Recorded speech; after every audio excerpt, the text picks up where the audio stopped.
Yeah. Yeah, man. I ran as fast as I could through the thick cover of grass that reached past my ankles, my unforgiving footsteps threatening to give away my location as I forced my way past the hanging canopy of branches that tried to desperately hinder my progression. I could hear in the distance, growling and hissing my name in a distorted voice. I had caught a glimpse of the thing that had chased me in the woods. It did not have a physical body, just a black, gelatinous ball of black mass coated in red boils that twitched every movement it made. It grew closer, its massive build swallowing up the encompassing shrubs that surrounded us. I was quickly approaching a cliff, its tendrils devouring the force of each side of me. I was trapped. I took notice in the peripherals of my vision one of the participants. He was staring blankly at the creature. His eyes filled to the brim with terror. The creature aimed a tentacle right at the man's lower leg, penetrating it with ease.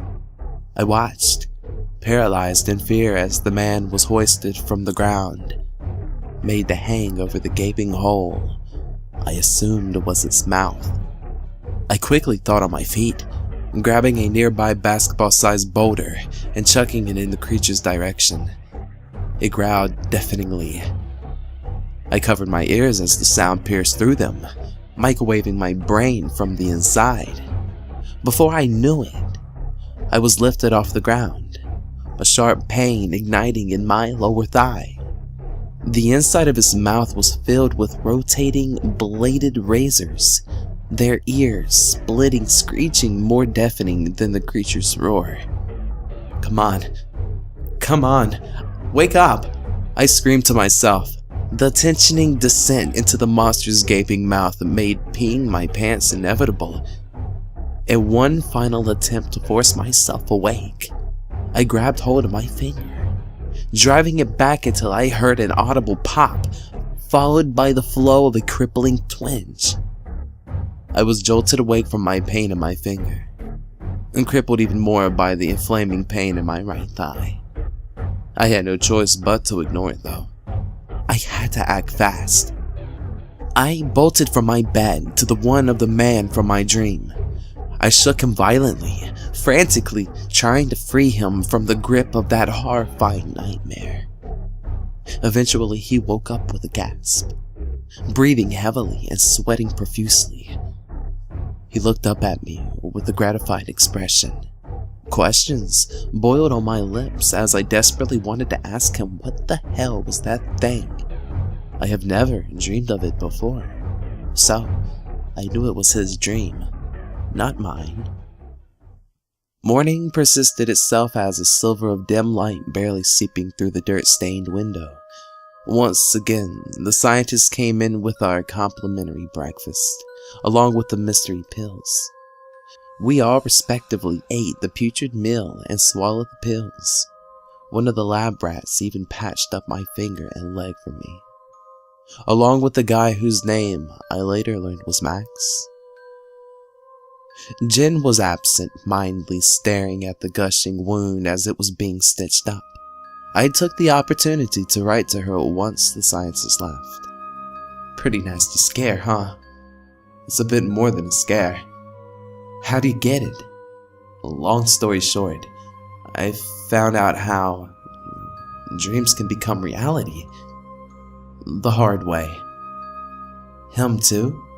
She motioned her head towards Max, who was face deep in his meal. Him too. She thought for a moment, her pen hovering above the notepad. You really think the money we'll give for this is worth what we're going through? Maybe not. But the call of student loans and absence of a full-time job says otherwise for me. The night spent in the space, dimly lit room was disorienting at best. I felt like I was trapped in some zoo-esque cage put on display for a bunch of science nerds. I laid on the bed, staring at the barren, fractured wall above me, then looked over at the people beside me. One male, one female, But for the first time in 3 days, they seemed to be sleeping peacefully. I shut my eyes, slowly drifting into a deep slumber.